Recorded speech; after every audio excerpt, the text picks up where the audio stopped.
ina so ki fahimce ni ba da wasa nake son ki ba wallahi tallahi duk fadin garin nan duk matan da ke garin nan ni Allah bai sa na natsu da wata ba na yi kaunar wata na yi soyayya wata kamar ki kai kawo ka takura ma rayuwa ta wallahi ana so dole ne amma dai idan Allah da annabi ki taimaka ki so ni wallahi da gaske nake son ba ka san sadda ma abu zai rude ka wani dai ki taimaka ki so ni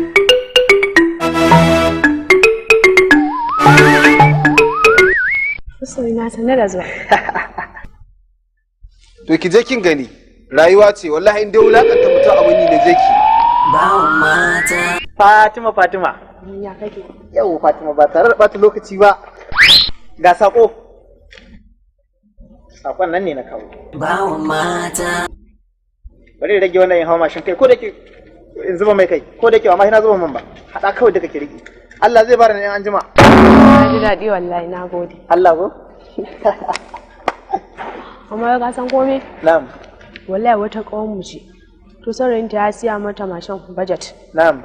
Tana ba da irin ana zuwa da shi haka ne ana kawo mata kuɗi. Na'am. To kaga kuma duk tare muke amma da yake ita yanzu ta samu wannan irin je sai wani ifiji take ma mu je kamar ba tare ake ba. To ni kuma gani ne ina tare da kai ai ba abin da zan nema na rasa. Fatima baki da matsala yanzu me kike so ka faɗa min kawai kai tsaye? Ni ma shi nake so a siya mu. Mashin din? Good, kar ki damu. In dai mashin ne, yaushe kike so a kawo shi? Ni ko yau ma aka min ina so. To baki da matsala.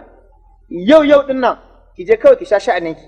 Zan je in shiga in fita in yi duk kokarin da zan yi in sayo mashin in kawo miki Fatima. Allah da gaske. Ke ma daga yau kin mallaki bajar kamar yadda ita ma ta mallaka. Amma na ji daɗi wallahi shi yasa kullum nake ƙara son ka ba. Ai baki da matsala insha Allah.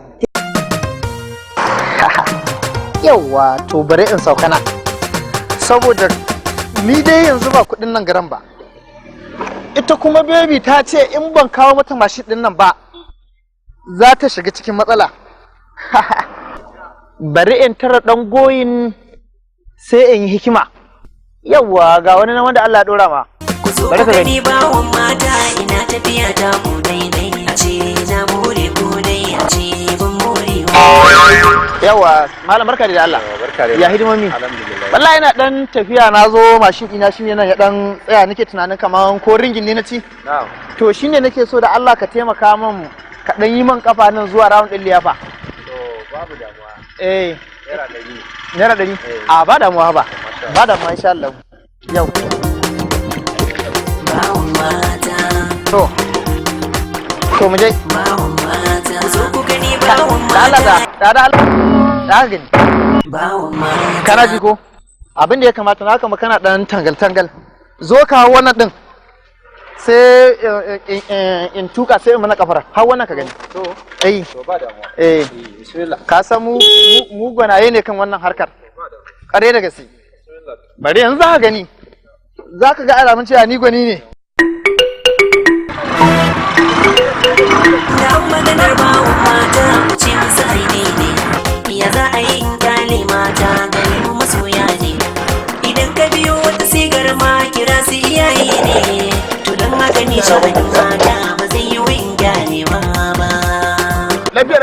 Malam wallahi tallahi wani ne nan wurin ya tsaida ne ya ce mashin din sha lalace in mai kafa zuwa rawar din liyafa malam wallahi ya gudu ya bani da mashin din ni ban iya kafa ba na bashi mashin din ya man malam wallahi tallahi sabon mashin malam To wannan mashin ana sama mashin nan. dan girman Allah malam ka taimake ni Masoyi na ka ce ka aiki. Bawon mata. To ai ni Fatima in dai akan ki ne. Kawai ki ɗauka cewa babu abin da ba zan iya yi ba. Cikin farin ciki. Ga mun mashin. Yay! Subhan. Amma fa na gode. Yasa nake son mutum irin ka wallahi mai neman na kanshi. Wallahi. Wannan ai ba komai bane ba Fatima ai. barawan banza barawo himaci amana Malam lafiya? mashin dina ne ya sato kin ga mashin din shine yace ya lalace in mishi kawa ban iya wani bashi yaman ya gudu ya banni Wallahi dan ma kai barawo ne. Barawo ne. Dan ma kai ka san barawo ne kake tare da ni ke ba ni baka har abada. Bawon mata.